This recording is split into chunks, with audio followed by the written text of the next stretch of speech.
Welcome, everyone.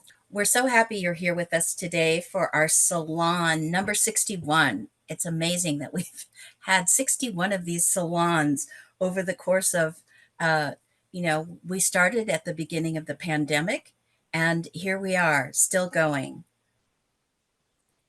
Today, we're going to be hearing about the goddess and the gift with Areeya Marie Sharpe and Maya Vassallo de Florio. Areeya is in Las Vegas, Nevada at the moment, and Maya is in Rome, Italy. We're happy that they are both joining us again on the Maternal Gift Economy Breaking Through series hosted by the International Feminists for a Gift Economy. I'm Letecia Layson, your moderator. So let's begin.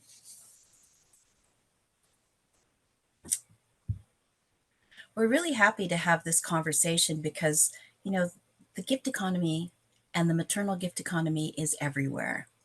And so today we're finding the gift economy in the temples and with the goddess. Maya Vassallo de Florio is the founder of the first modern goddess temple in Italy. She started the goddess temple of Rome and its community with the intent of creating healthier models of existence, educating participants towards a new social paradigm. She offers classes and researches matricentric values of care, gift economy, peaceful communication, and partnership. Welcome, Maya. We're so happy to have you with us. Thank you, Letecia. Thank you, Jen. I'm here now talking from the Goddess Temple of Rome. I'm in a little room based in the temple. And first of all, I don't know if some of you are already familiar with what a temple is, a modern temple nowadays. This is a goddess temple dedicated to Aphrodite. Aphrodite was considered one of the most important goddesses here in ancient Rome, since she was considered the mother of the city of Rome, because she was the mother of Aeneas, who was the forefather of the gens Julia, who founded Rome. And Rome has been known for ages worldwide as a patriarchal city, a city where first the Roman Empire, which was very violent, and then the Catholic Church took base. And many people from all over the world were marveled when I declared the opening of the temple, the first goddess temple in Italy, just in the heart of Italy, in the center of Italy, and in Rome, in such patriarchal city. But I had a clear vision that underneath layers and layers of patriarchy, there is the lava of the goddess. This is a volcanic land, the center of Italy, and her warm heart keeps beating. And I received this message that the reason why, there is a reason why Roman Empire and then the church choose this as a basement. And I do often this metaphor that patriarchies keeping suckling the breasts of the she-wolf, which is the symbol of Rome. And we just have to set her breasts free and say, go, go, go. And we women here, we have to be like volcanoes and restore the goddess spirituality here. The goddess spirituality is a spirituality that is not just for women, is for everyone. It's a matriarchal based spirituality, and it's based on all the principles of matriarchy. Set her breasts free, exactly. And it's beautiful, this metaphor with the breasts, because it's a symbol of nourishment, of gift economy, of maternal gift economy, that we women of every species, we female beings of every species, we've always given for free. But then when patriarchy took over, women, especially mothers, were started being exploited because we produce life force. We produce life for patriarchal capitalism, as I call it. I fused the two words and I speak about patriarchal capitalism. So we are very precious, and controlling our bodies, controlling our sexuality means controlling the economy, means having the control of everything. And we women are exploited, all the female beings of every species, with intensive breedings, with the uterus for sale. The laws that tell us how to behave with our bodies, and the colonization of our bodies that went hand in hand with the colonization of the land. While here at the temple, we started seeding a new reality. And this year, the temple on the 8th of May will be 8 years old since the opening of the doors of the temple.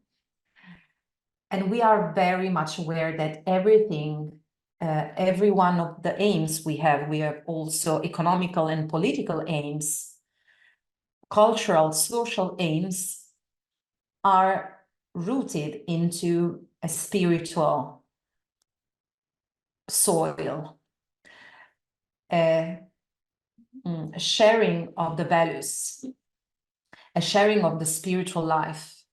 So to build up, to create a society which is based on the gift economy, which is based on matriarchal values, we have to strengthen the spiritual values, because also this colonization of the land, colonization of female bodies, went hand in hand with the loss of significance of life, with the prioritizing of rational thought instead of the spirituality, and feeling the energies and the spirit of everything. This doesn't mean we are a religion, we carry on a religion, because religion comes from a very peculiar word in Latin, which may also mean, according to some scholars, to bind. Religio, to bind.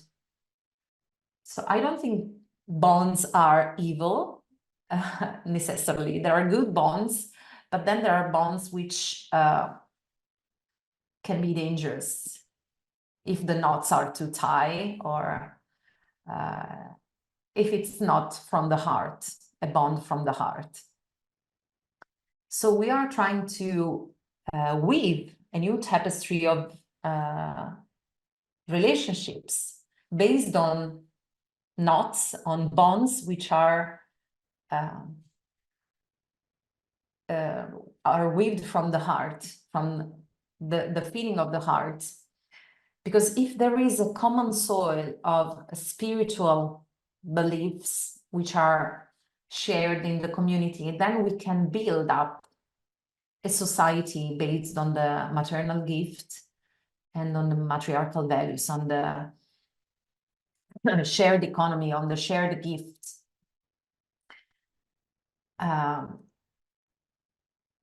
It's not easy, not easy at all.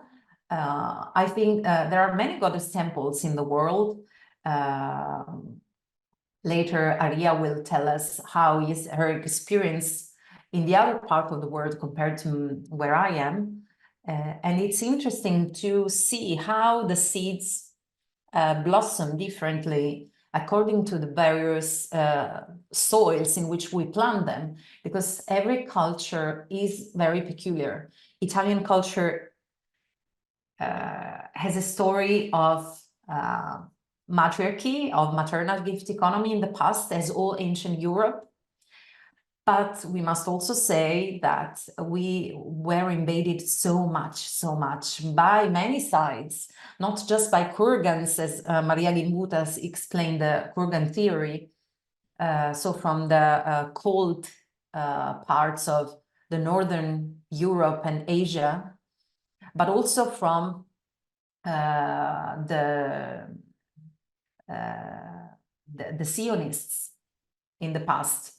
So we were invaded by patriarchal cultures many times and from many sides repeatedly, because we were a land of abundance, because this was a hospital land, and we consider the land as the mother goddess of abundance, of life and regeneration. And there are points of her body which are more easy to live on and points which are dry or which are very cold. Just as the little insects, if they live on our heads, will feel differently than living on our shoulders, than living on our knee. We human beings have a different experience of the goddess according to where we live in the world. And in Italy, we've always lived as in paradise because it's a land which is very generous. The mother goddess here provided everything, provided us with everything we needed. Therefore, all the patriarchal societies from the places in which goddess was dry or was cold, there was no life, they invaded these beautiful lands in Italy. And so the people here are culturally very scared. We have the tendency to be very generous because that's our nature. We have it in our DNA. So we have the tendency to naturally give.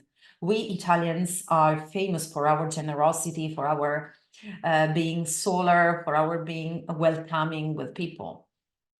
And at the same time, whenever somebody looks at us saying, oh, how beautiful is this thing you have?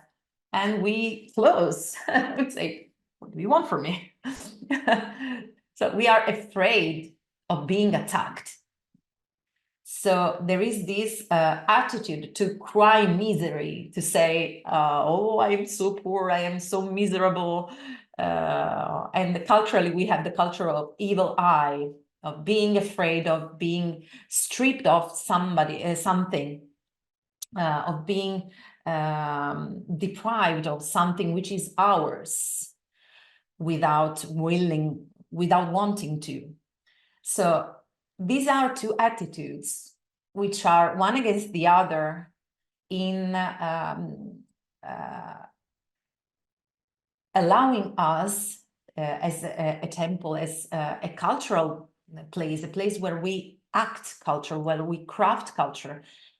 It's very difficult to meet people and to help them relax their nervous system and open and breathe and say, you can give, you can receive, and you can give. Don't be afraid. Because there is so much fear. People here are afraid also to leave tips at the restaurant. There is no culture of the tips in Italy. Like, for example, in Britain, there is culture of the tips. In the US, there is the culture of the tips. Here, to have as a waiter or a waitress to receive a gift, which is also a recognition. We human beings, we need to be recognized for our values since we are born. This is a gift as well of the world. You are so good, you're so beautiful. We need that as children when we are born. This is growing up with bread and self-confidence and self-love. When our mother, our father tells us, you're so good, you're so great, I'm so proud of you, you're so beautiful. Every child needs that. And we need that all our life long. And giving a tip in our exchange economy is a way mutuated from the ancient gift economy to say, I give value to what you did more. You did more than your role asked to. So I want to value, I want to thank you for that. Well, in Italy, I think you have to do acrobacies or to sing a song with a soprano voice to obtain a tip, and even so, it's very difficult. So the difficulties we've found so far as a temple were to make people understand we are interdependent. So gift economy is something that can be practiced if we are not afraid, if we trust each other, if we join each other and we make an act of will. We say, okay, my desire, my love is stronger than my fear. I want to trust you. So we are in a circle of people here, okay? Outside of the temple, we are in a bubble, and yet there is a sort of fear. It was not easy even within the temple people, the people of the community, to start practicing the trust as an act of a spiritual practice, trusting as a spiritual practice, loving as a spiritual practice, which is the fundamental, I think, of the gift economy. It's like the practice of embracing the demons, of saying, I love so much, I love stronger than anything. And so we passed through a period in which we I personally, because I'm the founder of the temple with my husband, I felt at a certain point really without energies, because I gave so much love. And I've always believed so much in this project, which is it's not just a project. Calling it a project is reductive. It's a vision. It's a life mission. I could have done anything else. I come from a bourgeois family. I was excellent in studies. I could have done a normal job to secure me a different life. But my trust in Goddess was so strong that I decided to follow the vision. What does it mean, my trust in the Goddess? My trust in the Goddess is my trust in life, my trust in myself, my trust in people. And people, every one of us, every creature is Goddess. So we don't pray Goddess up there, separated from us. Goddess is me. Goddess is everyone who is involved in this life. And so I trust stronger and stronger, even if there were moments in which I said, my goodness, this, I don't know, I'm not sure it can work in Italy. I'm not sure, because people are so afraid. But then I received messages from people helping economically, helping physically, everyone giving what they can. Just in the moments when I was almost giving up. I had the chat, many chats with Jen about that, many interesting moments of mutual enrichment. There were gifts, this conversation, Jen, about the mutual gift. And the importance just not to give. The importance also to invite people into this field, to be generous without being afraid. I've always been, but there was something within me which didn't attract. Maybe I was overgiving because of something in me, the fear. There was another kind of fear. So maybe I had to demonstrate that one could be generous enough. But I was so occupied in demonstrating to be generous enough that I couldn't give the other people the possibility to be as such. And I'm talking now to all of you from a place of bliss, and my heart is pouring with love, because in the last months, something miraculous has happened and is keeping happening.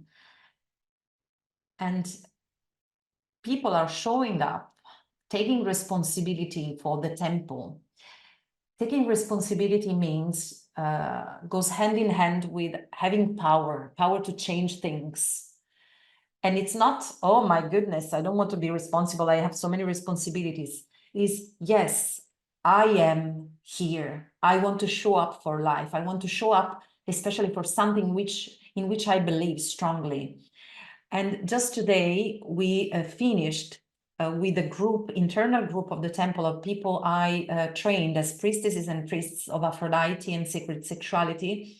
We cleansed all the temple, we redressed all the altars, we organized everything, we valorized, we gave value to every single thing in the temple, which is so beautiful, so full of art, so full of love, so full of sacred objects that people brought from all over the world.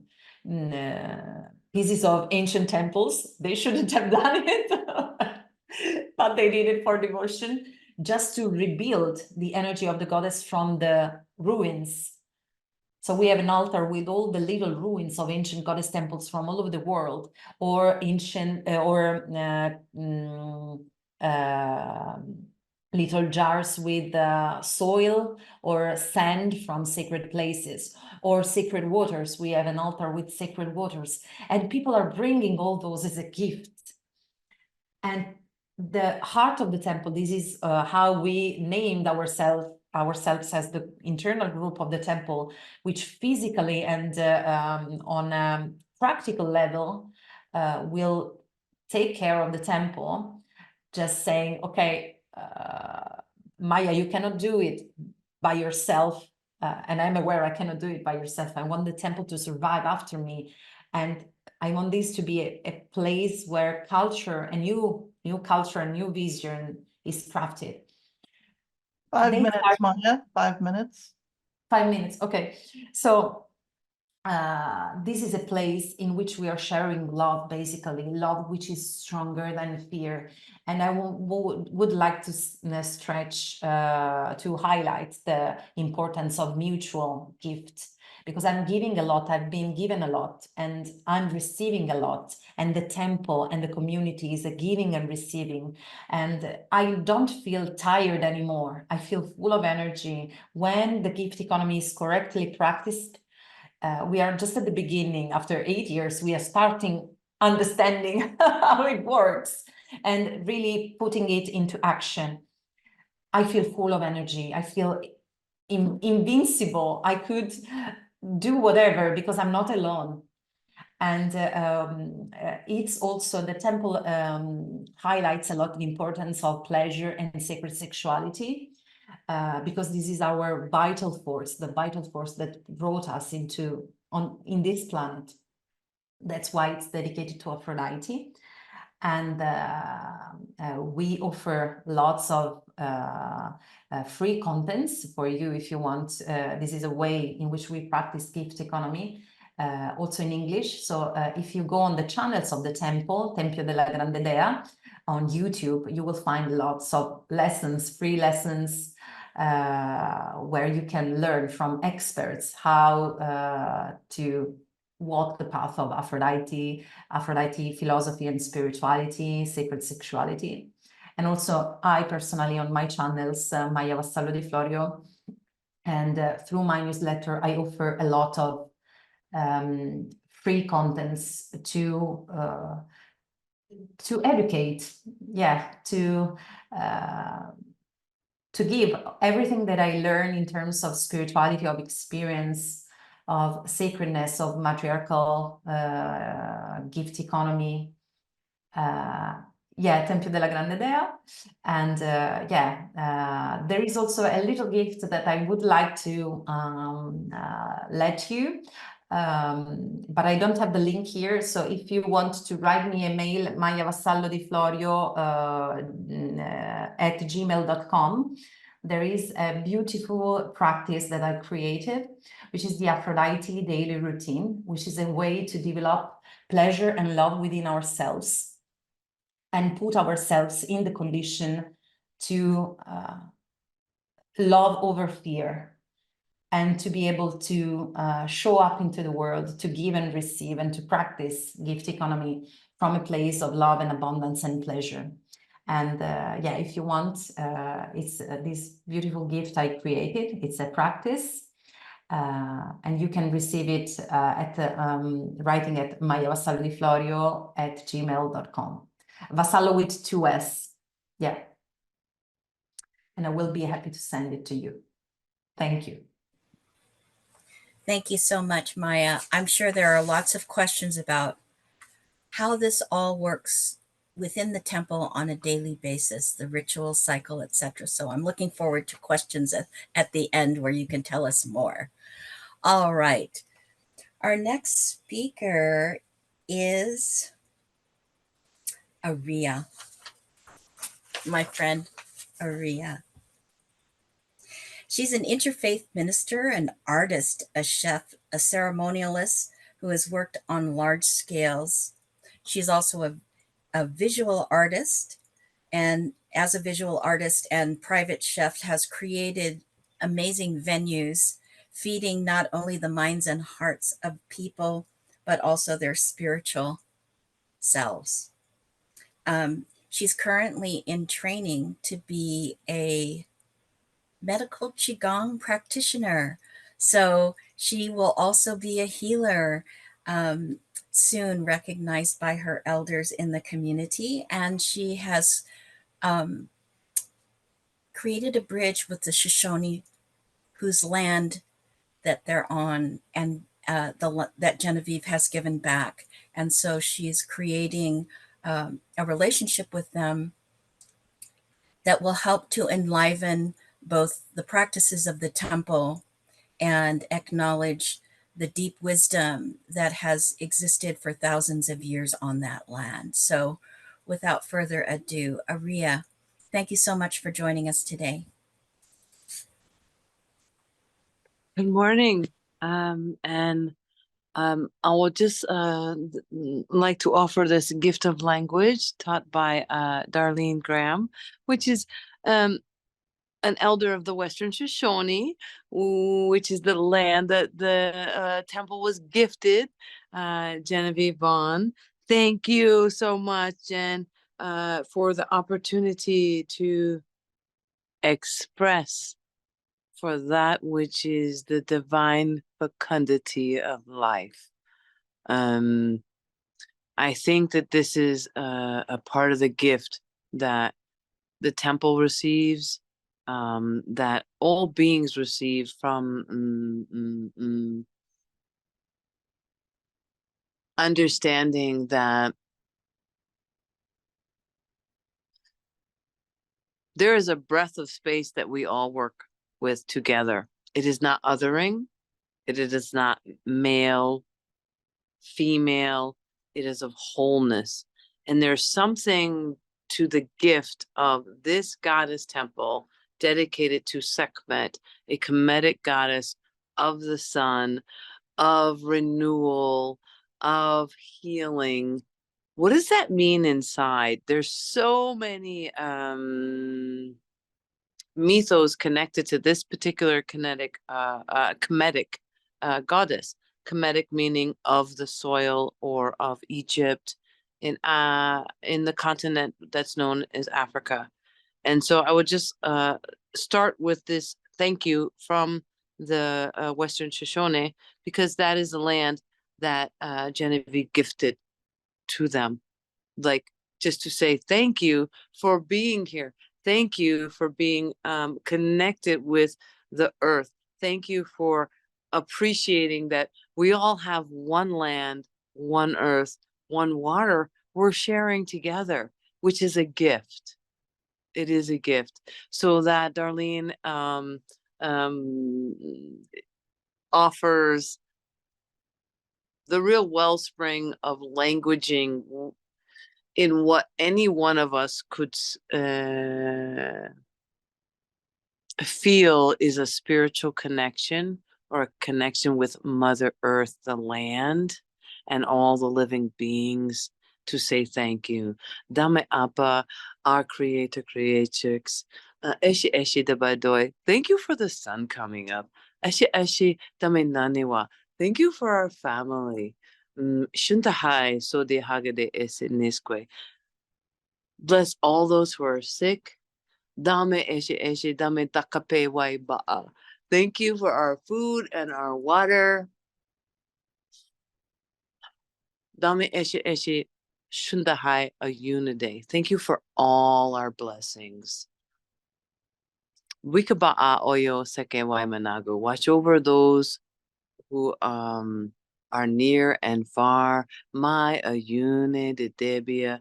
This is all we ask. Buha buha, blowing blessings. And so there's this natural gift of breath in how the land was gifted and understood. Hey, these people live here before. This is colonizing. This is the thing that dominates, that closes the voice, closes the heart, and the understanding of what could be seeded as natural reciprocity. I live with a mother Cottonwood, a grandmother Cottonwood that I recognize. She's so strong. She's so, her deep roots, yet her limbs are falling. She teaches me every day not to be afraid of my limbs falling. To know that this is the understanding of the gift of life, to give the oxygen that I need to live, that I gift and gift the carbon that she needs to live.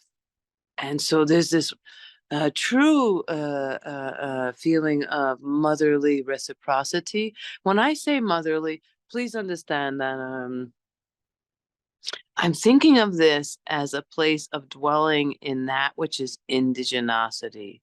That a teacher, Ellie Painted Crow, who is indigenous, who is also a soldier like myself, that agreed to look at things in a certain way. So I would like to offer this perspective of the gift from someone who agreed to look at things in another way,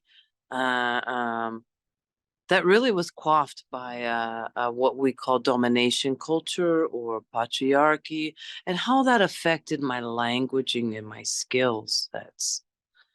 What did that give me?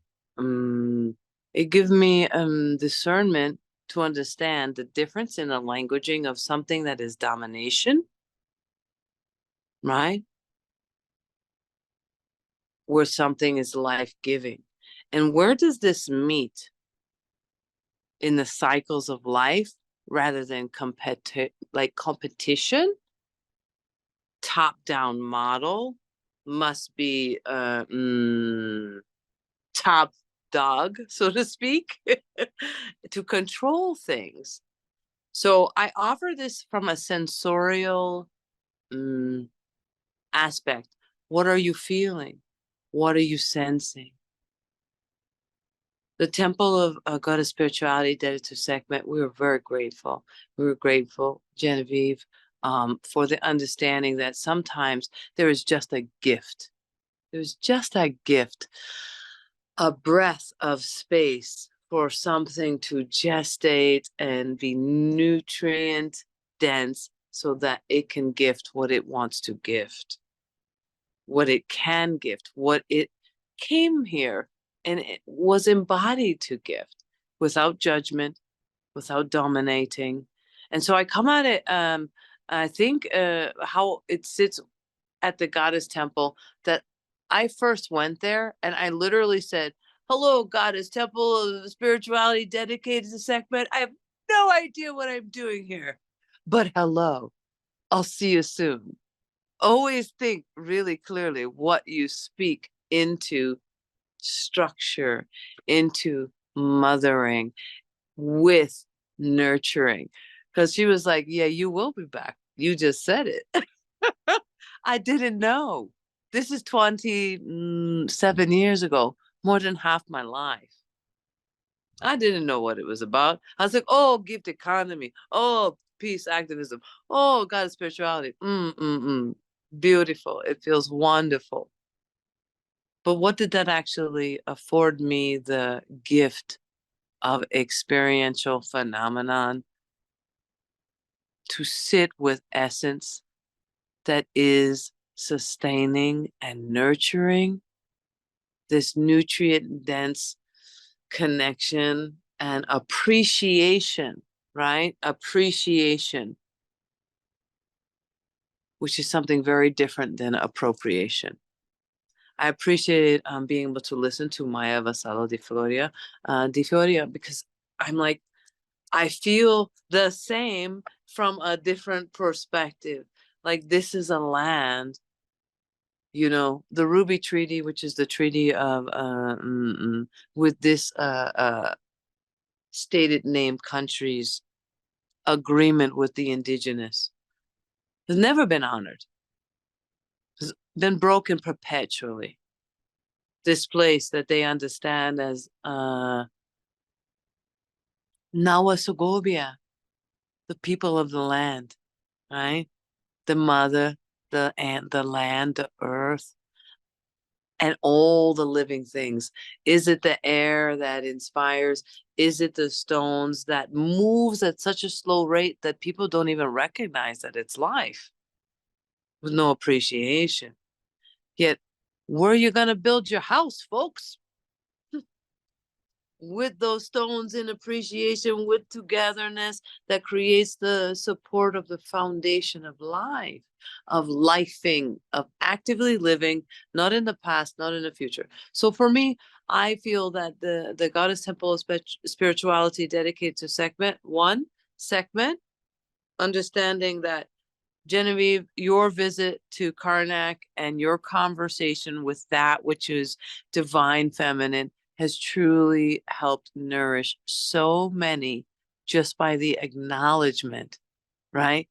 The acknowledgement of this divine fecundity of life that we all have some essence with. And so I appreciate that women gathered about you. It was like, oh, I will learn how to physically build this space, to create this temple, to offer this gift where people can sit with essence.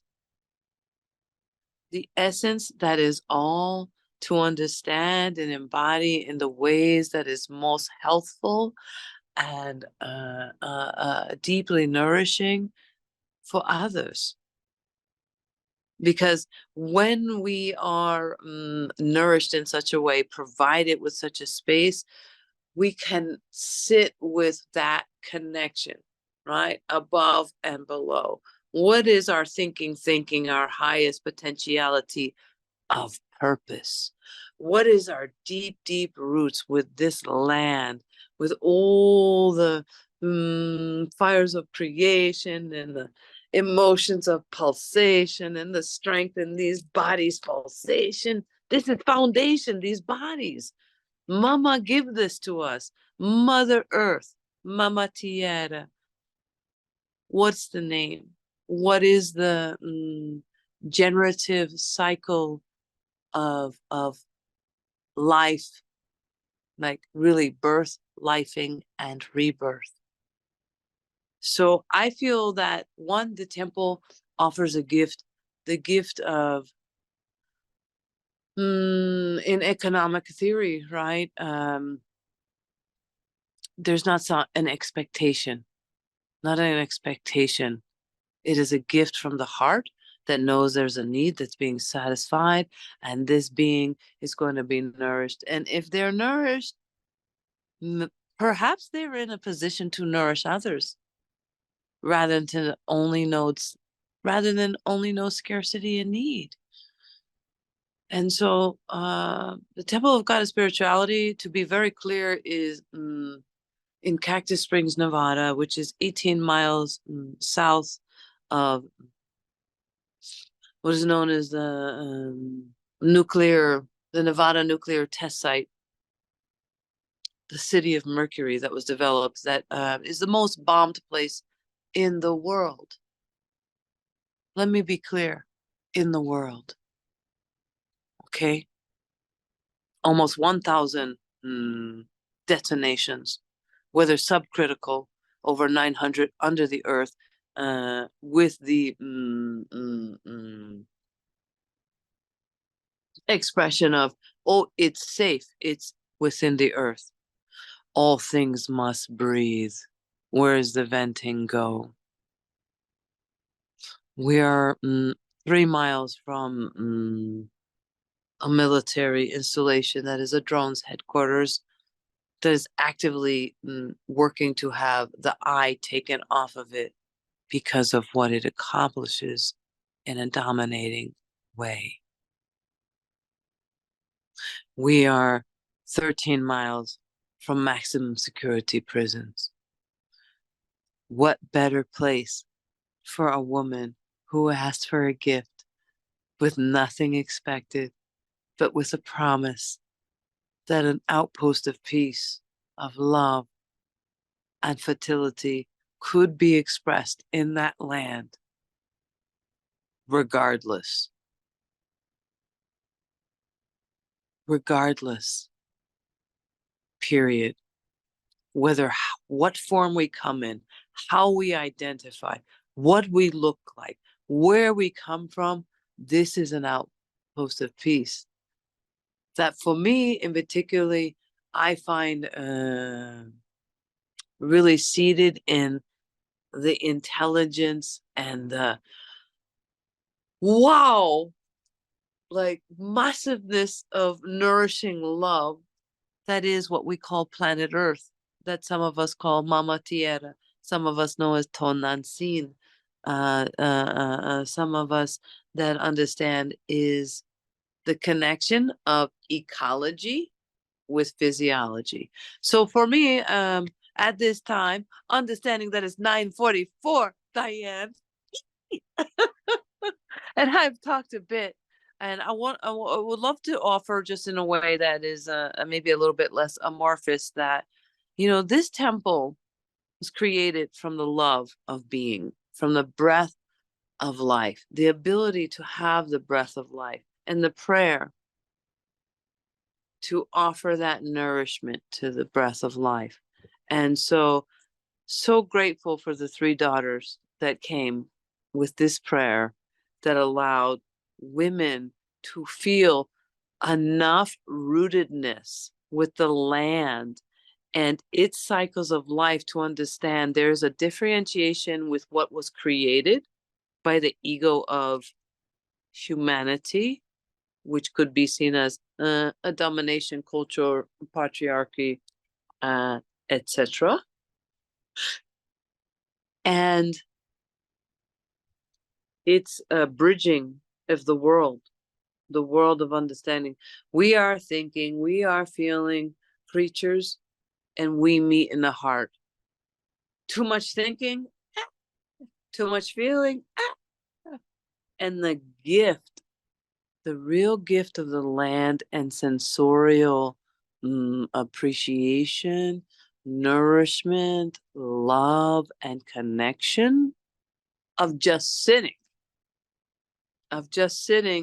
without expectation, without feeling pressured, without feeling that you have been indoctrinated and you only must think in a specific way.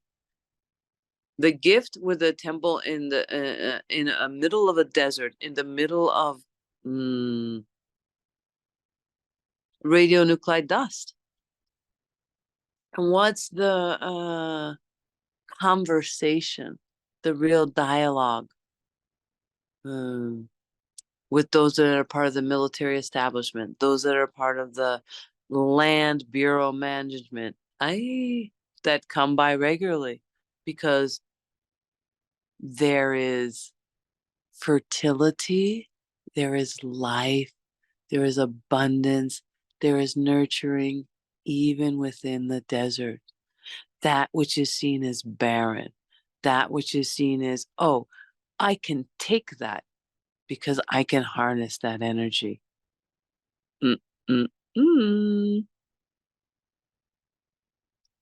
Sakamet, one of the Neteru, the Kemetic goddesses, all that is solar, that is embodied in female fecundity of life, fierce compassion. There are many, many archetypal documentations with Sekhmet.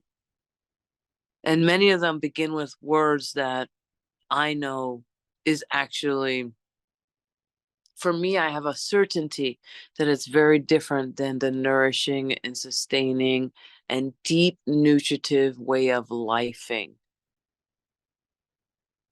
When I hear her automatically described as a war goddess, there is an understanding within me that there is a gap in the gift of languaging.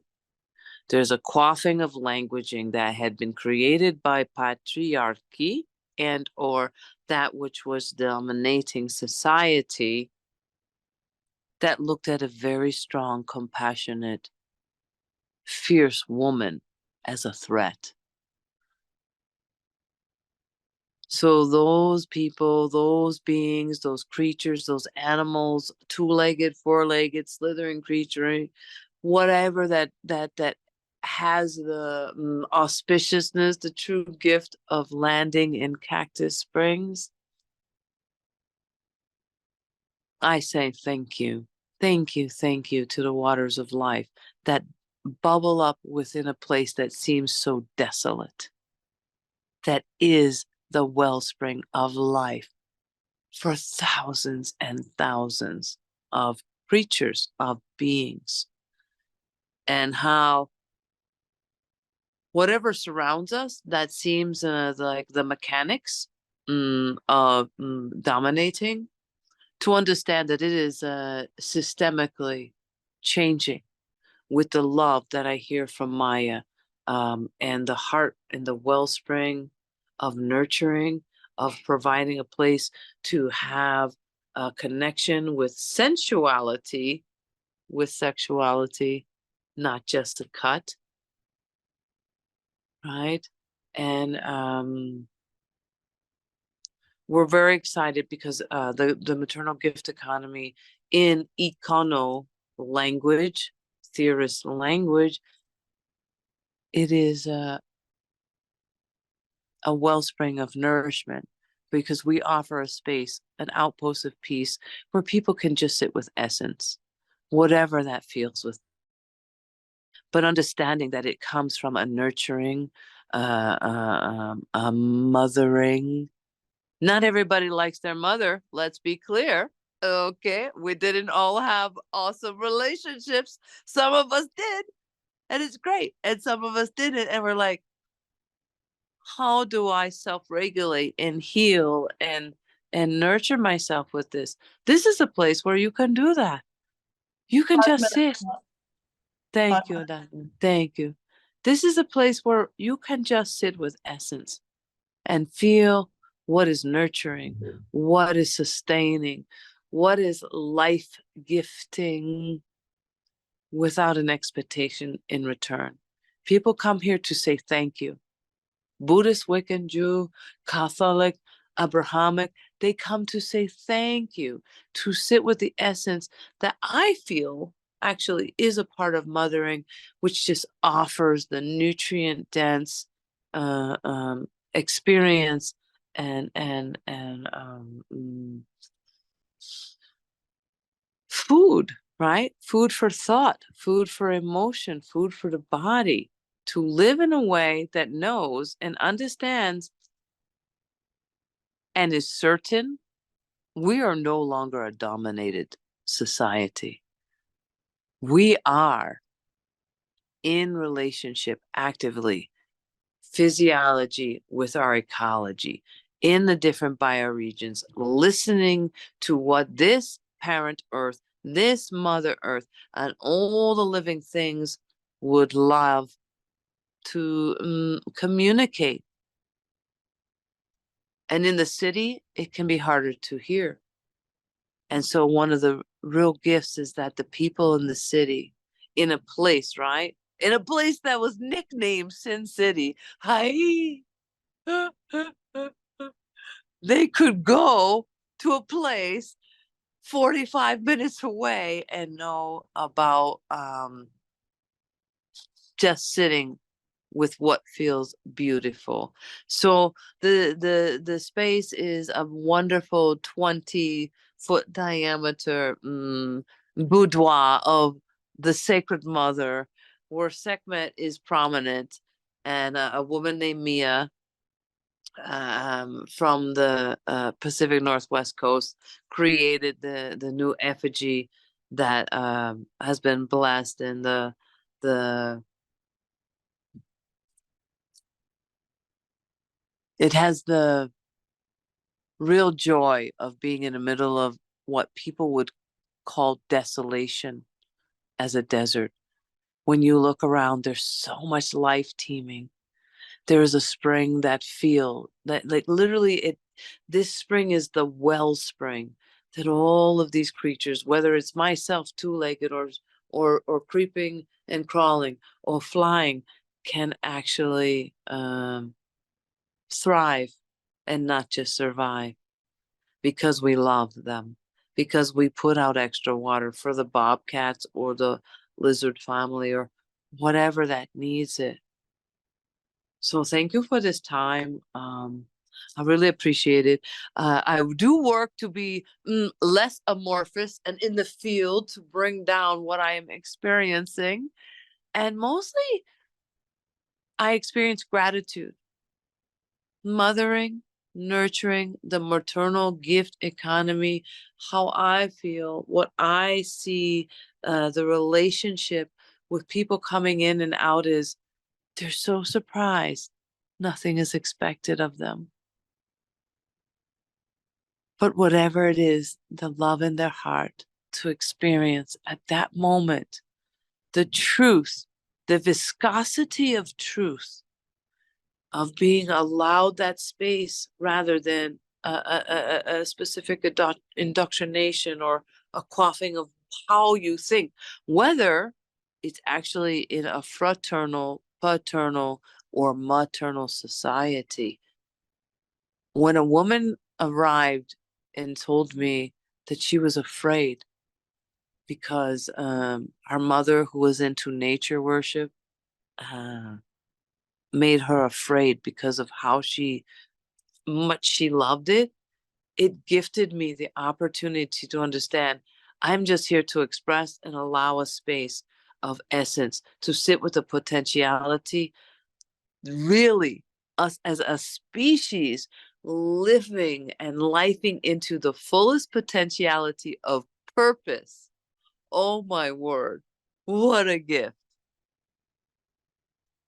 It helps ease and the misunderstandings of what we call modernity of communication, because it's moving back to a place that actually incorporates the visceral communication with our environment, with this Mother Earth, with this parent Earth, that we have one air, one land, and one body.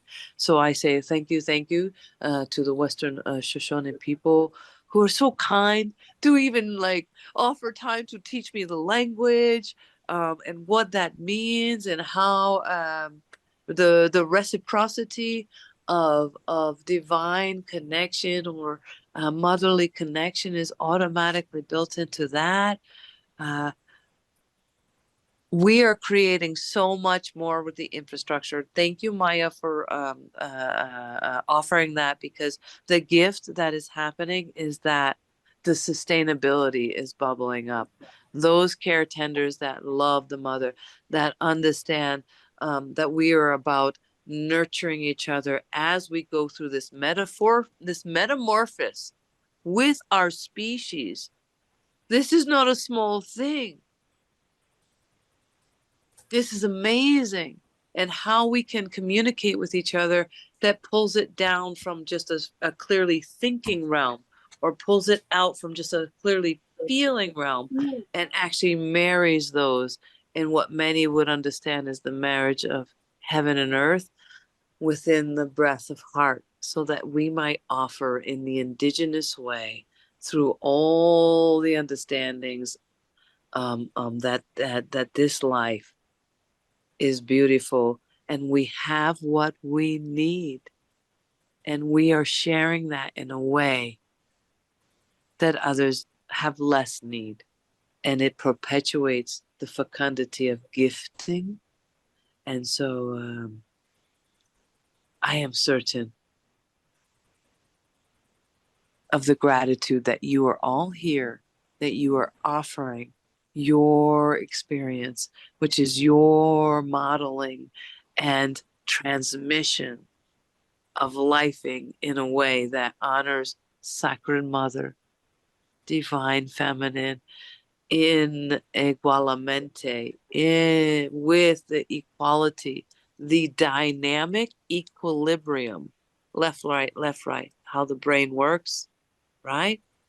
The dynamic equilibrium that is the true treasure of this space in this time.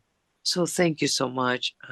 Thank you, Diane. Thank you, Genevieve. Thank you, Letty, because thank you for helping us move these concepts into relation, because it is about the relationship. So I want Thank you, to Areeya. thank you. Yeah. Yeah. It's so wonderful to have you here, and you, Maya. It's very exciting. I have put links to both of both of the temples in the chat so you can take a look at them and see the physical um, brick and mortar spaces that these two uh, priestesses are heading up. And before we actually take some questions, I wondered if perhaps I'm going to ask a question because both of you at the center of your temples are in a very different uh, type of environment. Maya's temple is in a city. And so her experience of being a temple in an urban environment is quite different than perhaps Areeya's experience of being a temple priestess and heading up a community in a more natural state, be it yet still across from a nuclear test site. It's still outside of a city and on natural land. And she does have, I'm going to just describe it a little bit more. The, the land of the temple itself, where Areeya is, adjacent to it is a natural arising, bubbling up spring. So there is a natural spring that steps away from the temple. I mean, it's like a 2 or 5 minute walk from the temple. So fresh water can be brought in and they run on a well. So there's a very different experience there. So I wondered if you could both describe your experience, and maybe we'll have Maya speak first as a temple priestess in a city, because most of us who are here live in cities. And the experience of sort of backing into the gift economy, remembering the deep mystery of where our ancestry came from, as Maya and both Areeya referred to as the constant colonization, the dominant culture constantly overlaying. And Genevieve continues to remind us that the paradigm of the maternal gift economy is our natural state. So, Maya, can you speak a little bit about that? Because I also know you go out to ancient temple sites and do ritual there, like the ancient Roman temple sites. So, if you could just say the difference in maybe those two, and then what the working in the temple is like, and then we'll have Areeya talk about her experience, because she's had lots of different experiences too. Thanks, Maya. Thank you, Letecia. This is a very, very important question, I think. In the meanwhile, I forgot, I prepared with the message. I thought I had sent it to you all, because I saw some of you already asked for the gift of Aphrodite. So I send you the link here in the chat if you want to download it directly. It's a free gift to connect with our inner love and inner sexual power. the vision of the temple was born as a temple to be built in Rome. I clearly had a vision when I was pregnant on the 31st of October, so a magical portal. And I was in Glastonbury, which is considered the heart chakra of the world. And I saw this temple, I received the message that the temple had to be open in the heart of Rome. So a flower, the message was plant a flower in the heart of patriarchy. But then I saw also another temple by the sea that very night. I have no idea yet. Maybe it will come. It will come. I'm getting there in a moment. The necessity to have a temple by the city is, as I said, a necessity, because there are so many people here all together, and there is an electromagnetic field so dense in all cities that a space, a bubble space, a safe space where they can recharge and feel like in the womb of the goddess is so important for those people.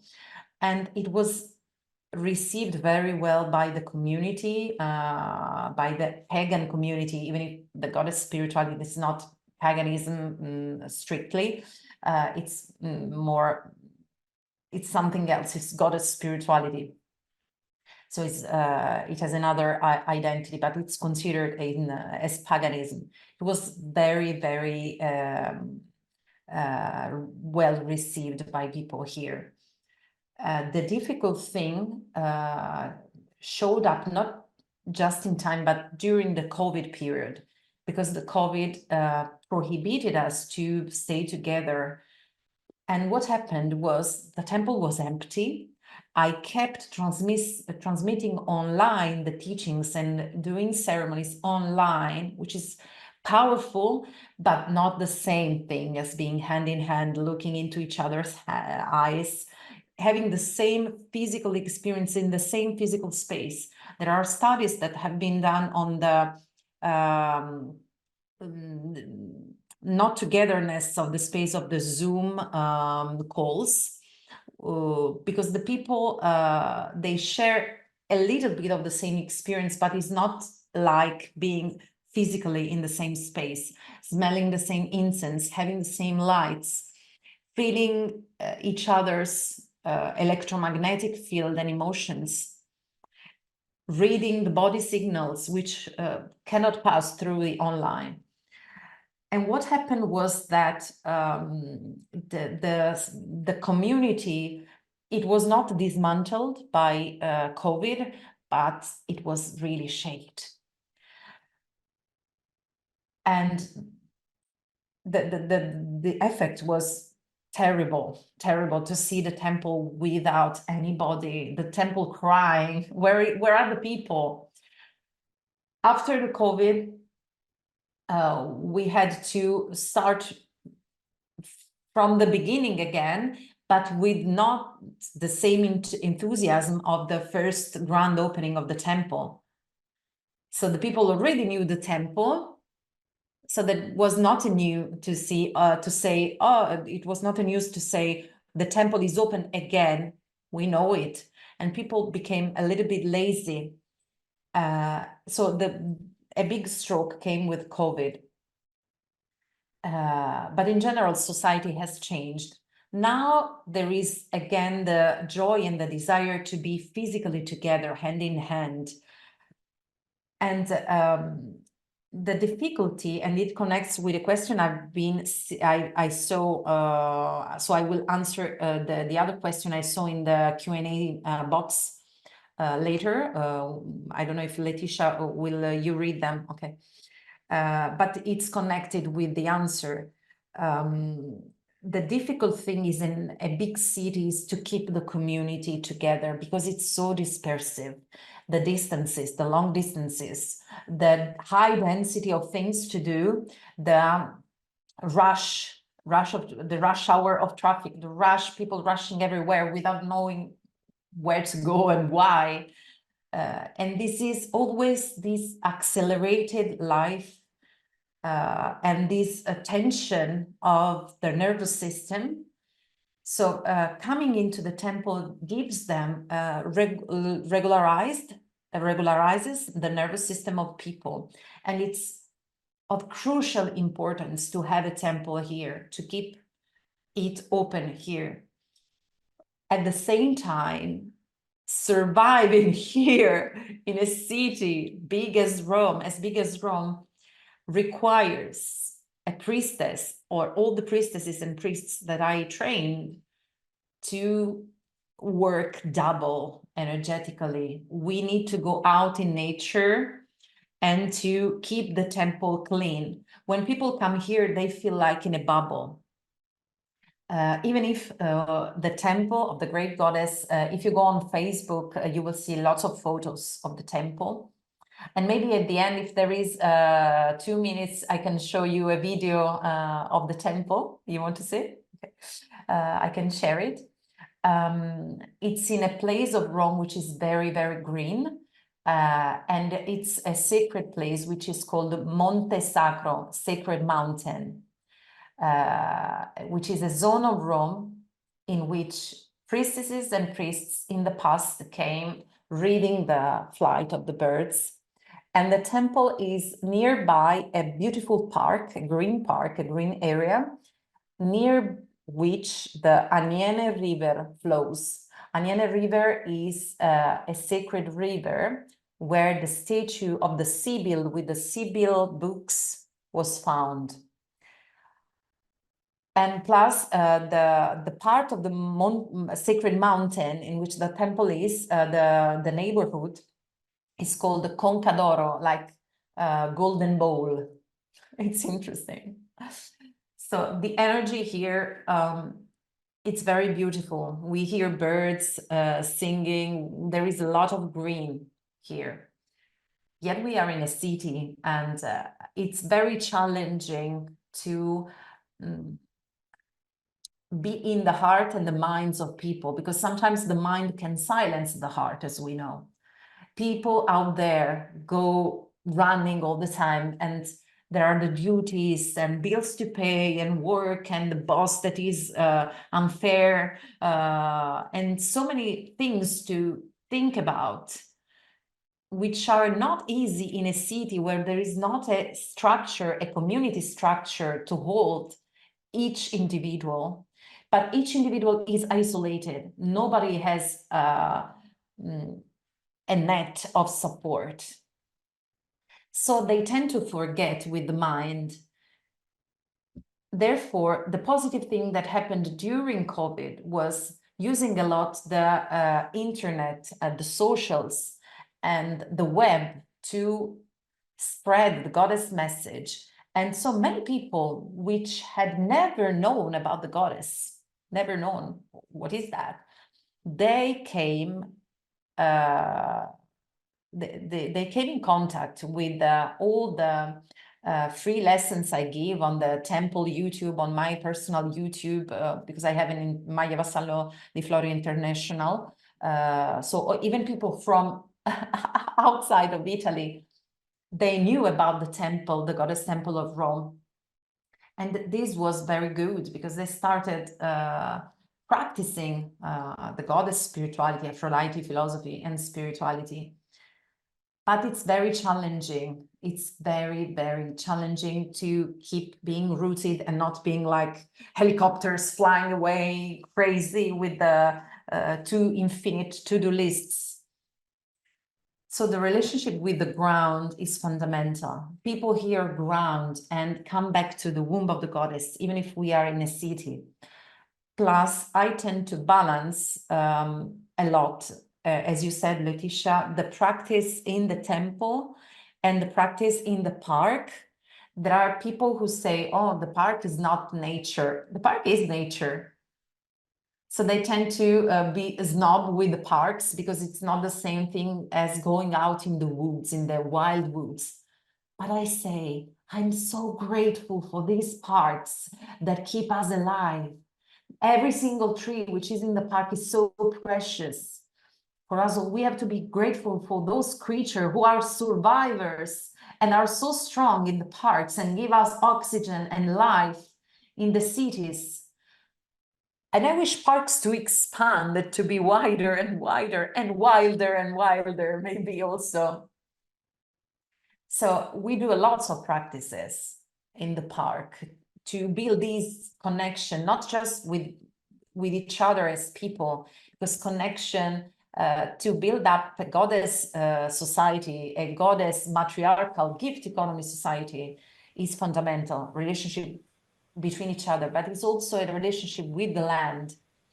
Plus, we do a lot of ceremonies and reactivations of ancient temples within Rome and outside Rome.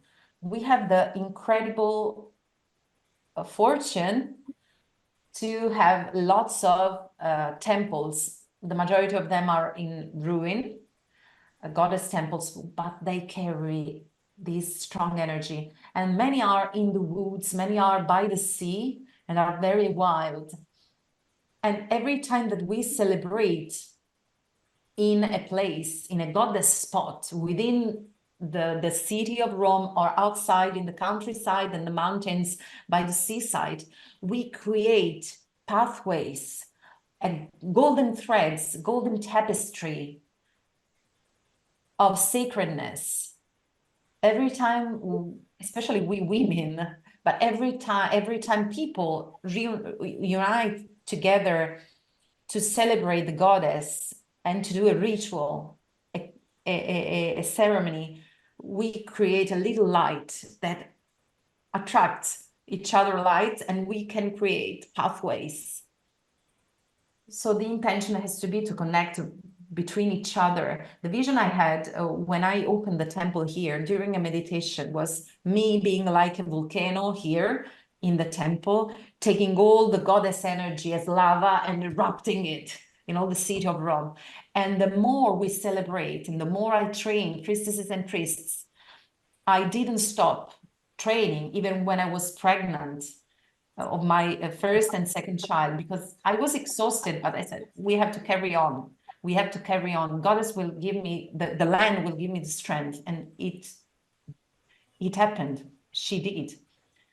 And I saw every woman from all over the world, like volcanoes, taking back the goddess energy and erupting it,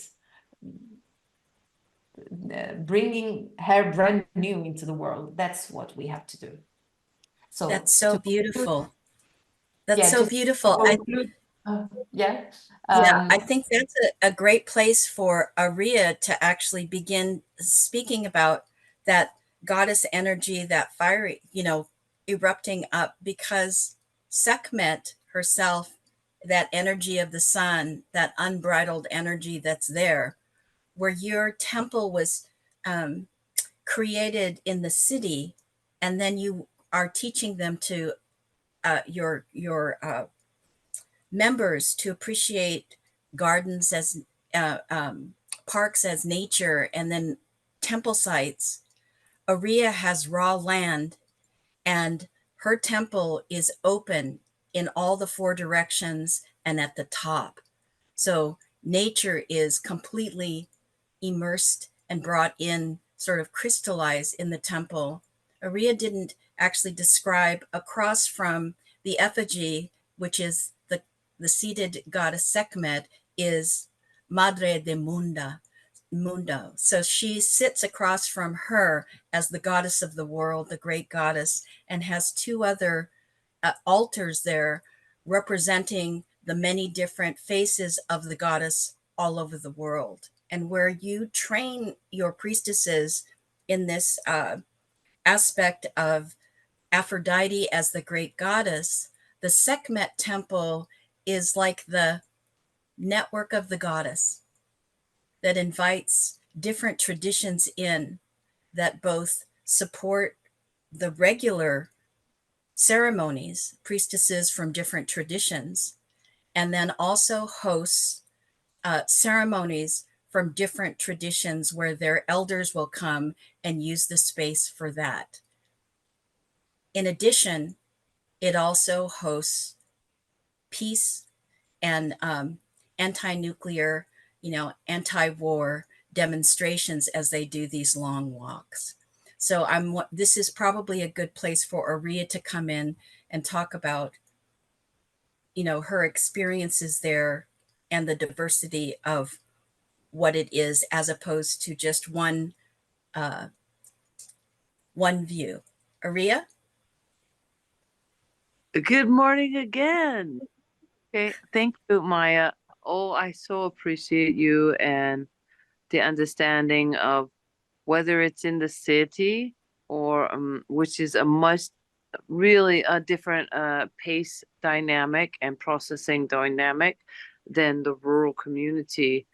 The idea that there is a fecundity of life and a spirituality that is something other than male is a bit of conundrum for some folks. I'm just going to put it like that. Okay. I'm going to say it like that. And I really appreciate your breadth of understanding and compassion that we have all been like coiffed. I think that's the word I use. Somebody didn't understand. Coiffed, right? Regimented in a certain way of how to think, how to respond, what is a good citizen rather than a living being. So here we have a wonderful space hand-built by women that is basically a 20-foot diadem boudoir bedroom of what could be expressed as divine feminine. And it is in a place that, I don't know, I think my compadre Marie Claire mentioned once that, Genevieve, maybe you were just, you were here and you were offering the languaging of the divine feminine, and in conjunction with what was happening on the nuclear front, right? And it created an inspiration for this outpost of peace.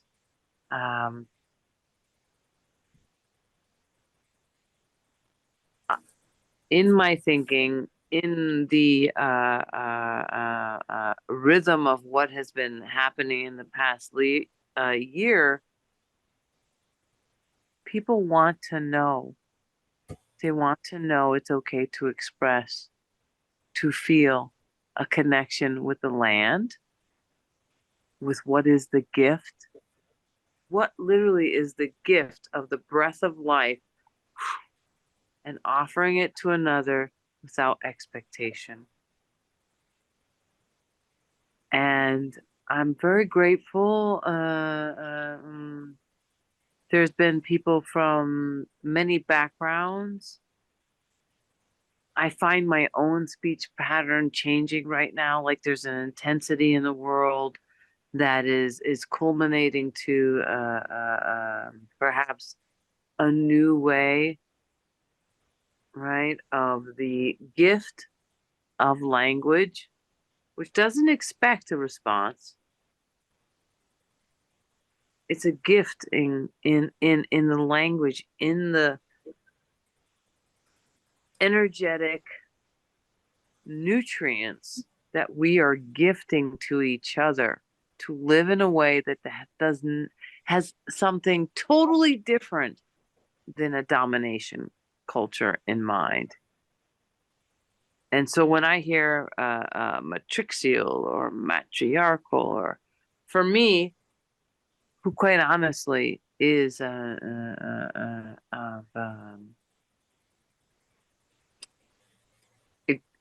massive, like massive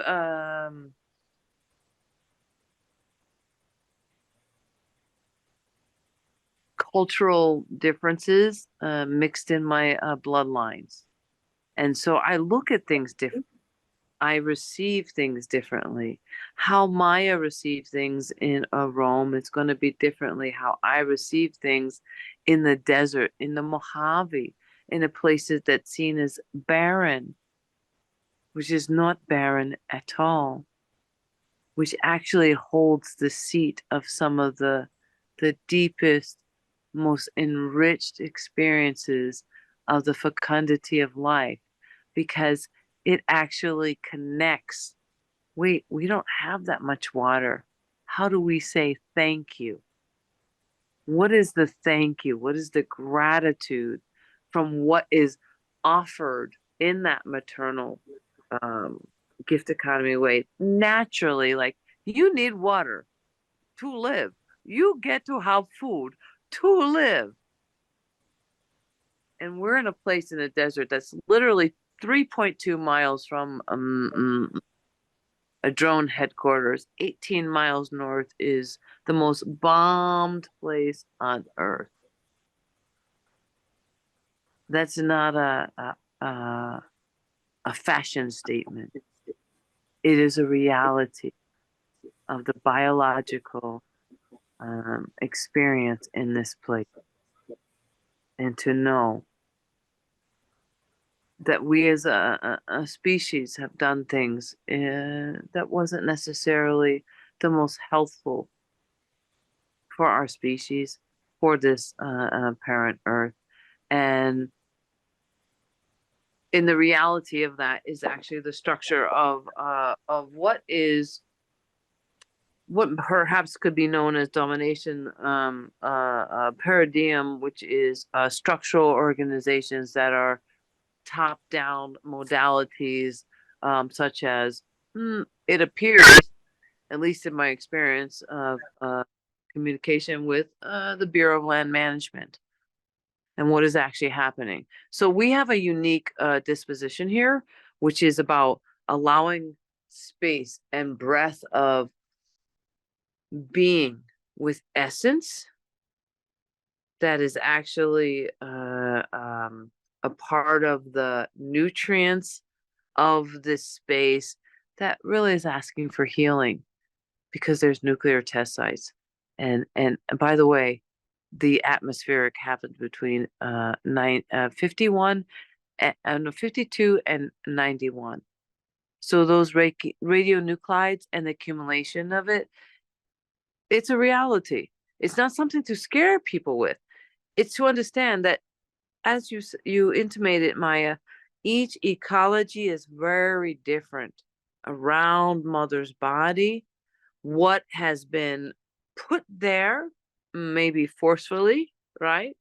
Or in a paradigm that's dominated qualitative. And what is the response rather than the reaction? What is the honoring, like the 8 solar celebrations of the year, whether it be equinox or solstice or beginning to do the work or blessing our tools? We come together to say thank you as a people, as a species, to help generate even more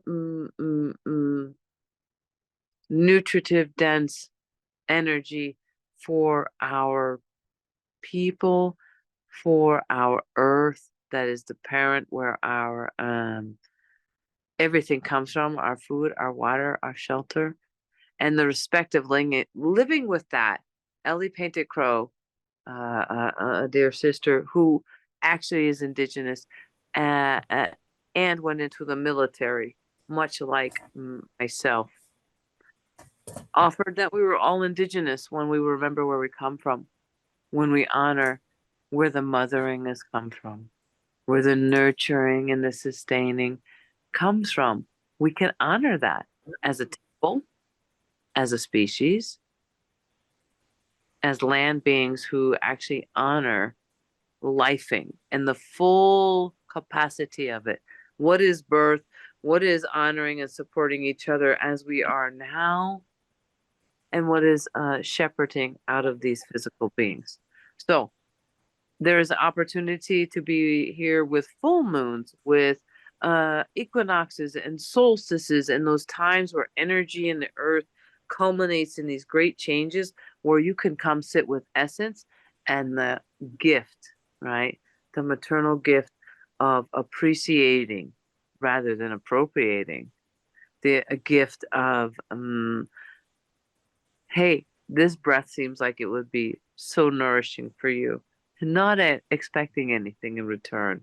So I'm grateful to be in a place like that. Letecia, I don't know if any of that actually answered the question that you said. Oh, okay. Let me just say what Areeya is saying is there's an open invitation to come celebrate on the full moons at the temple. And these are some of the ceremonies that are done on a regular basis, the equinoxes and the solstices and the full moons, and also a new moon, which is a little more private. And I think, can you talk a little bit just about that? And then I'll go back to Maya to see the services that she offers in her temple that has to do with community, and then I'll go to Jen. Okay. So the new moon is actually the new moon, and one ceremony specifically for Tonantzin or Mama Tierra or this Mother Earth, this Parent Earth, by whatever name you know her, they're not typically promoted online. The reason is because there is a gift of communication in the heart wellspring, in the mind, that draws people here. I cannot express how many people come here who didn't know why. And had so many reasons factually to not come here, enhancing their life, which made it even funnier. I was like, let me be quiet right now and just let them experience. That's a part of the knowing, the part of the allowing, the part of the real beauty of living with the earth, and how she speaks with us. I say she because that's how it comes into me. But so the new moon, certain ceremonies, there is a deep knowing and wholeness of self that for me feels like nurturing, sustaining, of mothering, that speaks to people within, that says, hey, I should be here right now. I don't know what's going to happen. I'm nervous. I don't know. But it allows the space of breath for the inhalation of a connection that is much different, that is more gift orientated, and understanding, oh, the trees are breathing in the oxygen I have to give, and they are breathing out the carbon that I need, and vice versa. They have a certain amount of carbon that they breathe. They have a certain amount of excessive oxygen that feeds me. I have a certain amount of carbon that I actually give that feeds them. This is not exchange. This is not any of the things that is of a top-down model. This is, for me, as a sensorial observer, experimenter, and facilitator of engagement with fecundity of life, which is our ecology all around us, the earth that is all around us, in communion, the union of community with how we are as a being, as a people. And for me, it does correlate to mothering and the gift of thanks, mothering. Areeya. Thank you so much. Maya, do you want to say a little bit about your seasonal rituals? Now, to be clear, the rituals that I'm talking about, the moons and the equinoxes and solstices, are actually facilitated with Areeya and with people who come with her to facilitate a public ritual or a ritual at the space. And there are other maybe like different groups that come and may also celebrate on their own on a different night. That's what's different about this temple as opposed to what Maya does. So Maya, could you just say a little bit, and then I'll just go to Jen. I don't know if I can join the answer to the first question we have in the box with yours. What do you think? Okay, go ahead. Yes, go So ahead. I see the first question from Fairfax, It's line. Dylan. Dylan. Dylan. Dylan, who wrote, patriarchal is built on the maternal gifts, exploiting and attempting to control them. How does naming and celebrating the goddess shift to valuing the maternal gift differently? Instead of cry misery, how do you craft culture to value gifting? So the reason why I thought to join this question with yours, Letecia, is because one of the answers to this question is rituals. The first answer to is education. Indeed, we do a lot of education because we have to consider that we human beings are made of different bodies: the spiritual body, the energetic body, the emotional body, and the physical body, and the mental body, the mind body. I don't know if the translation is exact. It's correct, but we have to also, since our culture privileges the mind and the rational thinking, we have to meet people where they are through the mind, through the words, through the logos, through the education. And so a lot starts meeting them on the mental, on the mind level, through education. Once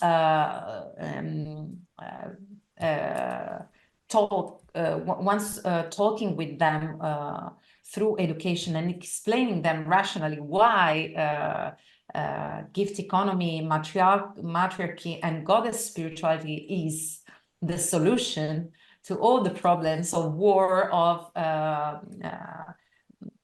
any kind of crisis, social crisis, environmental crisis, then we can start going deeper. So going on the body level, going on the heart level, on the spiritual level, energetic level, through rituals and ceremonies. Because doing rituals and ceremonies, whether they are seasonals or the moon ceremonies, they involve the body, they involve the spirit, they involve the soul, the heart, and they have many functions. The ceremonies that we do, the function of creating relationship, various kinds of relationships. First of all, the relationship with our bodies, our feelings, our emotions. So turning back within, initiation comes from the Latin inire, come within. So look within. So we cannot be initiated if we don't know each other, if we don't relate to our feelings, our soul, if we don't come back to our home, which is our body, our soul, what's within our physical temple, intertwined with our physical temple. So the ceremonies also have the function to create relationship in the community between each other. Anthropologically, they have this amazing power of creating bonds and also creating relationship with the nature and her cycles. So we do the main ceremonies of the seasonal cycles, celebrating the changes of the goddess, which is nature, through seasons. So through time on the earth, connected with the astrological changes, because the seasons exist because the earth turns around the sun, and also the influence of the moon, which turns around the earth. We celebrate it, and we are very aware of the changes of the earth, the atmospherical conditions, how goddess changes in time and space. In time, because of the cycles of the planets. In space, because according to where we go on our body, we have a different aspect of the goddess that we experience, so a different energy that we can experience. We will feel spiritually, hormonally, physically, emotionally differently, not only through weather conditions and seasons, but also if we celebrate and make rituals by the sea, by the mountain, by the lake. Okay, so we have different experience of the goddess. So the function of the ceremonies are fundamental, not only to bring up the values of gift economy and to understand, it allows us to understand not just with the mind, but understand in the body. That's why ceremonies are so important. And then the sacred practices, of course, that each people can do at home, according always with the seasons, because we are nature, we are the seasons, we change with her. And so this is something, one of the things we prioritize here at the temple, which has a cultural function, a political function. As in the past, we are helpers of people, of families, of the community. We provide culture, we provide art moments, and moments of significance through the ceremonies. So I don't know if I answered your question. Yes, you did. Thank you so much. Absolutely. Jen, did you have anything you wanted to contribute before I actually open up for a few more questions with Liliana and Judith? Yeah, I just wanted to talk about the physical spaces of the temples, because they are kind of a contrast. The temple in Rome has an underground space with goddesses all around the walls in the four directions, and the temple of Sekhmet is an above ground space with an open roof, and so with circles around it, and so there's one is open above and one is below. And I think that's very interesting as a contrast also, because there's such underground testing in Nevada, the underground nuclear testing that's going on. And I would ask, maybe Maya could put an altar for the earth in Nevada, and for that underground testing to stop, and to be, if it doesn't stop, to be safe, which is very difficult, but that for it to stop. And the temple of Sekhmet to do a sister altar for the let's say the coming out into the light of the goddess temple in Rome, and of the way of, Rome has the Catholic Church, and it really is very gutsy of Maya to do this temple in Rome, and to be able to be an influence on the Roman mentality of women here and men. So it's very, the two are great together, really, what two aspects. And it's just I think very important to have goddess temples now.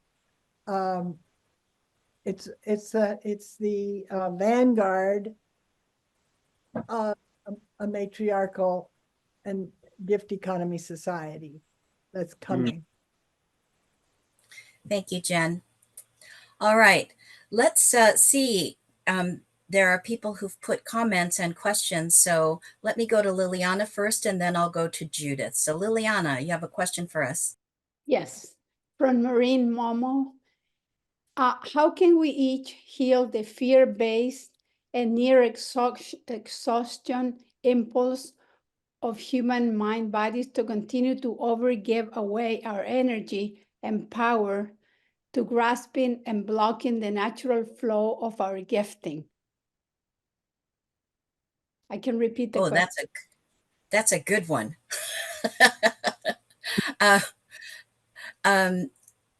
Areeya, you're unmuted. Would you like to make the first attempt, and then we'll go to Maya?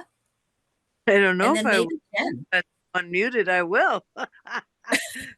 That's like, and in this being's thinking, it would be founded in remembering that It's not just all about the human mind, though it is what is filtering, what is coming in, like the mind, the thought, right?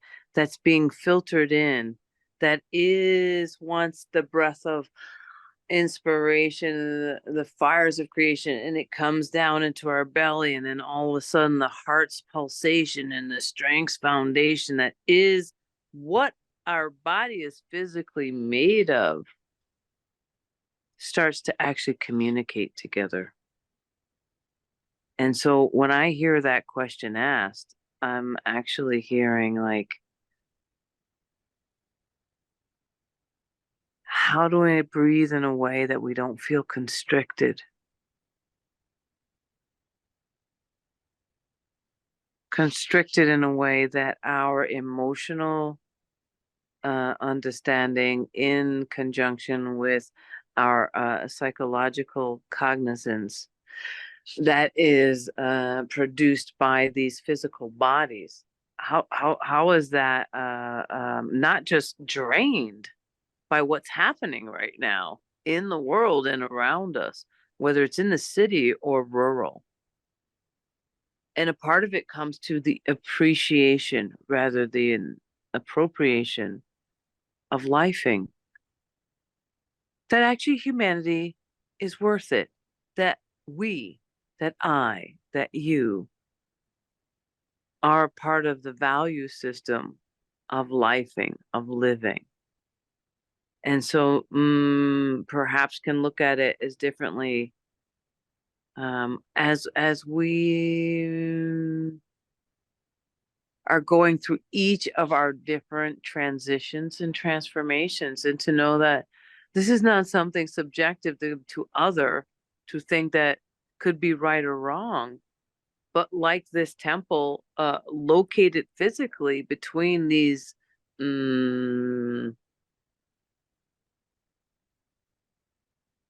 more excessively hungry and almost like could be seen as parasitic organizations around us that are pulling the nutrients from us.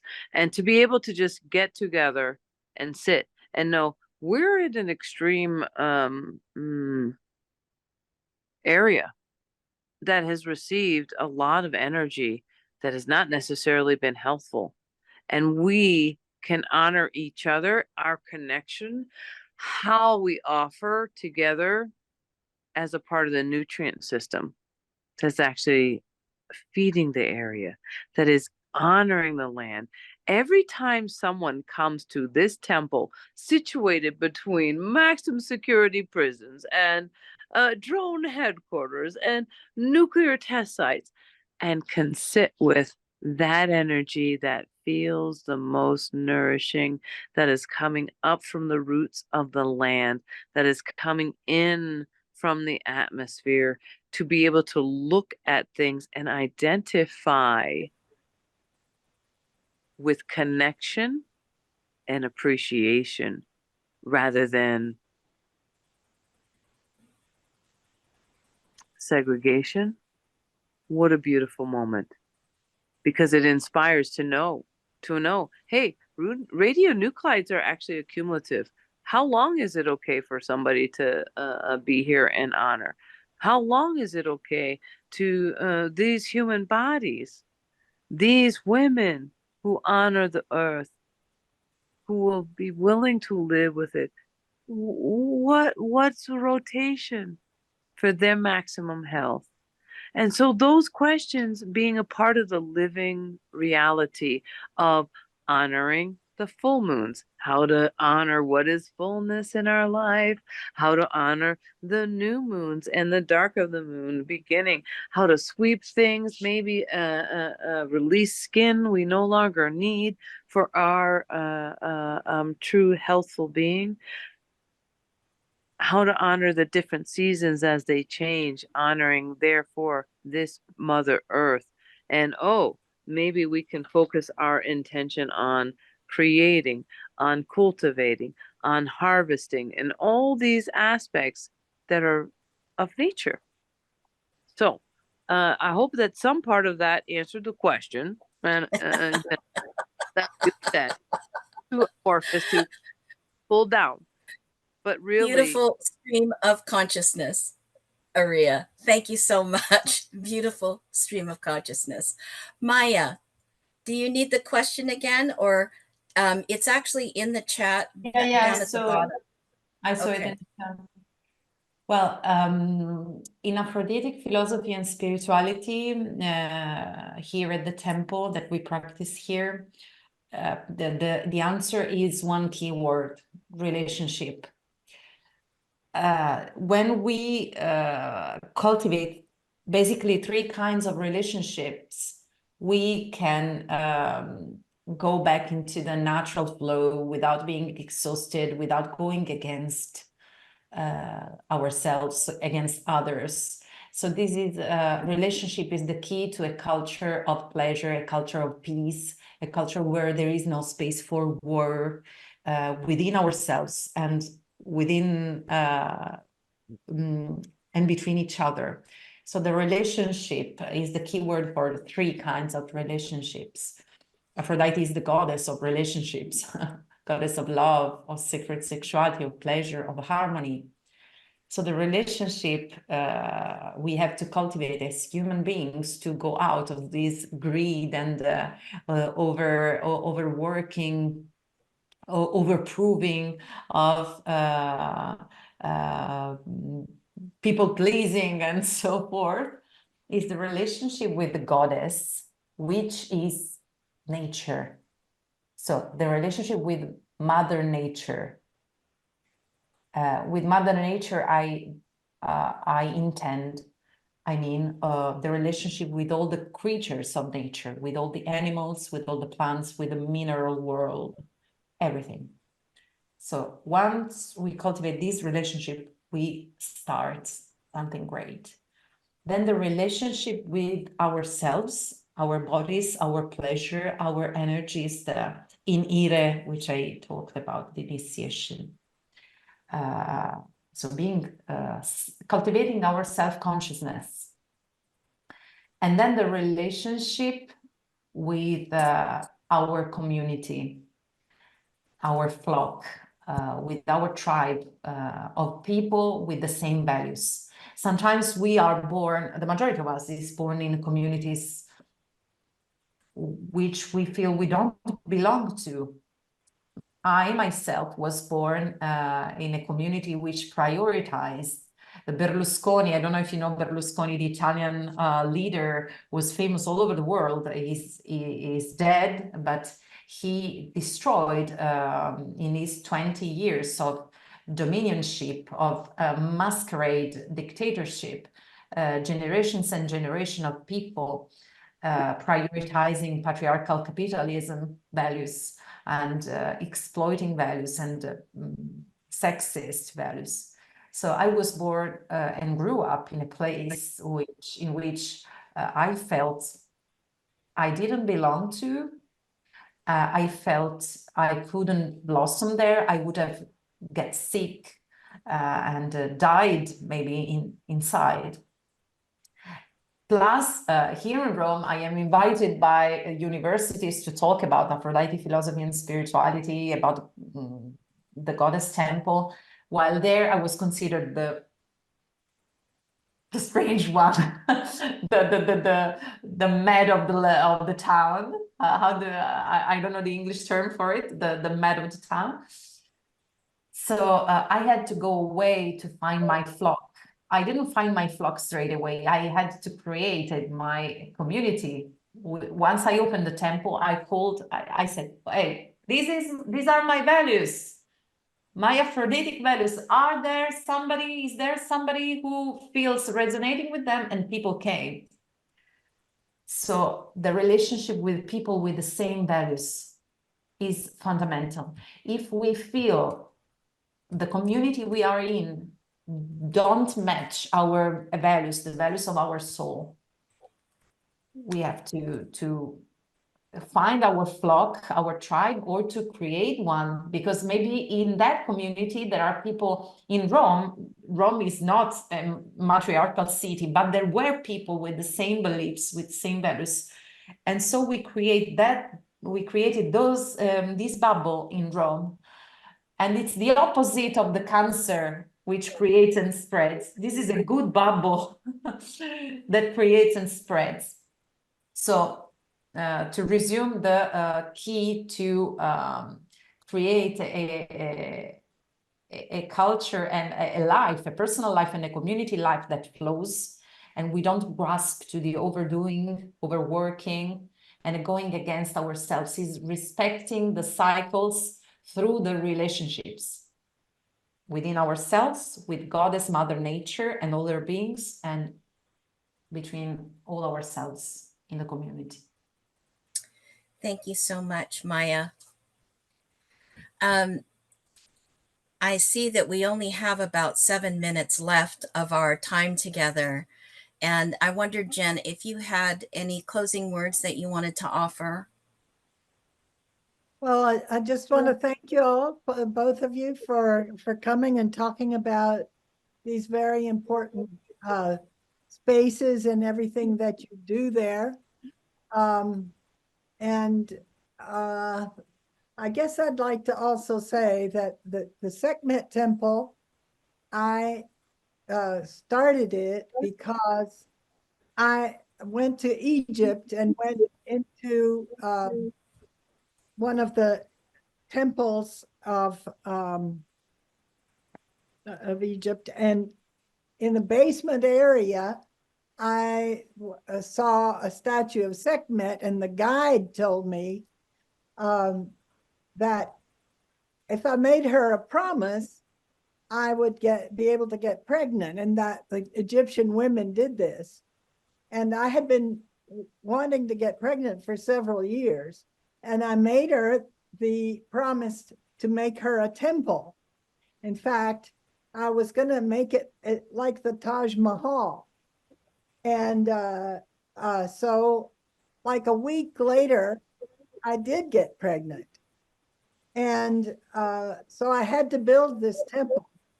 And I waited a long time because that must have been in about 1965. And I never did do that temple actually until 1992. But I finally did do the temple. And it probably would have been better to do it sooner. And I could have done it in Italy, in Rome, but I didn't have the nerve to do it in Rome. But I did go ahead and do it in Nevada as part of an action for peace. And I'm so happy that Maya did do it in Rome. And I'm so happy to have been able to do the temple in Nevada, because it has been a wonderful sacred space now for many years. And I appreciate all the priestesses that have worked there and are giving their life and their love to it. And I also appreciate Maya for all of the work that she's doing, although it's a totally different area and different setup and everything. And I really have a great hope in these spaces of Goddess values, the gift economy values, and the gift spirituality, and that women will be able to, with these values, change the world from this tremendous, terrible, war-based culture and capitalist patriarchal culture that we have, and the environment too may be saved. So that's my prayer. Thank you so much, Jen. Thank you so much. A true inspiration, Jen, that you have been to many of us, and the participation that you have been able to fully integrate your spirituality, not in a loud way, but that you, and a very integrated, with such humanity and grace, to be able to support these two temples, the women who come to it, and the initiatives that always are rooted in this place of peace. It is truly a gift. And the three of you living examples of leadership of women who brings spiritual life to other people, and so that they can live by examples. We're imperfect humans, as Areeya says. She always reminds me, we're just human. And that we are, Genevieve reminds us that we're all endeavoring to recover. And Maya reminds us to always continue from this place of love and the potency of our fecundity, as Areeya says, from the earth, and Maya says from our sexuality and from the forces of nature. So I just want to thank the three of you for what you bring, and the fact that you have the courage to stand in the face of patriarchy, to hold love on your sleeve. You know, that to me is the way that we can actually disarm the earth, is only through love. And the maternal gift economy will break through in its natural way. So thank you so much. Thank you both. I want to thank Diane. Let me thank you too, Letecia. Oh, Letecia is a wonderful priestess herself, and she is this series of salons is part of her priestessing, and so we have to thank her for all she does to make this happen. In fact, Letecia, I also want to join Jen with this, because you're an amazing woman and you're so generous. You've been so generous with me when I needed it, when I had to come to US, and yeah, for everything you do with these salons. You're an amazing woman, and I admire you a lot. You're a great sister. I would like to have you closer to yes. stay. Yeah. Thank you so much. Yes. Yes. And Diane, who is here in our tech, who supports us fully, Liliana and Judith, who allowed me to intervene with my own questions, because this is the temple is one of the places of my heart as a priestess. So excuse me to our attendees whose questions may not have been answered, but I assure you that we make sure that the questions that are and the comments in the chat are sent to both Areeya and Maya, and they will also have your email addresses, with the possibility, when they have time, to perhaps respond directly to you when they can. So I just want to thank you and remind you that in 2 weeks, we're very excited, because we will have another salon, and it's part of our 50 years of feminism. And Jen, can you say just a little bit, because we have Paola and yeah, from Italy, and Angela Dolmetsch are going to talk about the future of feminism. So we'll hear the future of feminism from the global south and from the global north. And we'll see that, I hope, feminism will be a very positive influence in a world that really needs positive influences. yes. And on Monday is the eclipse. And our friend Vicki Noble just says, in its most simplest way, the eclipse energy is energy that heightens the potency of the energy that you're bringing to the world, or the effects that you're bringing. So I invite you to really, on that day, to send out the best of the best that you want to see in the world. So Areeya has agreed to sing us out. Oh. And we'll see you in 2 weeks. Thank you so Areeya? much. Thank you for this time and this space of love and grace, and the allowance of breath of being for each of us to express our understanding of what is the maternal gift economy, and how is it in relationship with the temple of being, and these established temples in Cactus Springs and in Rome. that are so different from the paradigm of the majority in those places, and the real flow of lifing that gets to happen to help bridge the worlds so that we continue to offer nutrient dense experiences for our people, that we are lifing and growing into the fullest potentiality of purpose. And so I say thank you to you all. I'm so thankful for this time. I'm so grateful for this life.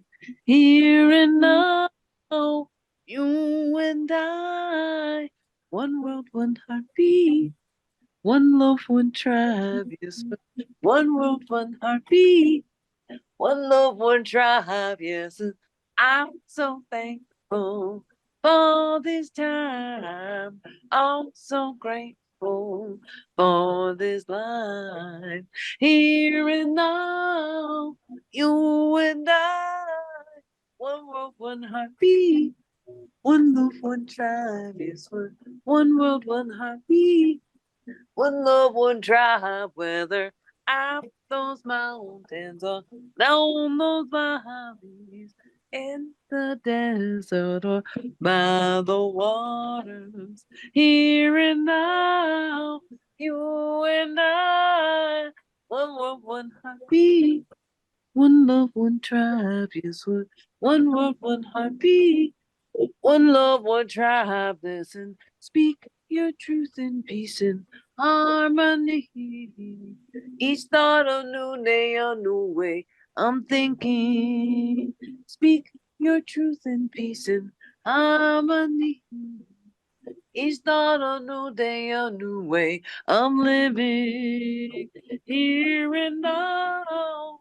You and I, one world, one heartbeat. One love, one tribe. Yes, one world, one heartbeat. One love, one tribe. Listen, speak your truth in peace and harmony. Each thought a new day, a new way. I'm giving here and now. You and I, one world, one heartbeat. One love, one tribe. Yes, we're one world, one heartbeat. One love, one tribe, always one world, one heartbeat. One love, one tribe. Now we're one world, one heartbeat. One love, one tribe. Blessings always. Bye, everyone. Take Bye. good care. See you in a couple of weeks. Goodbye, everyone.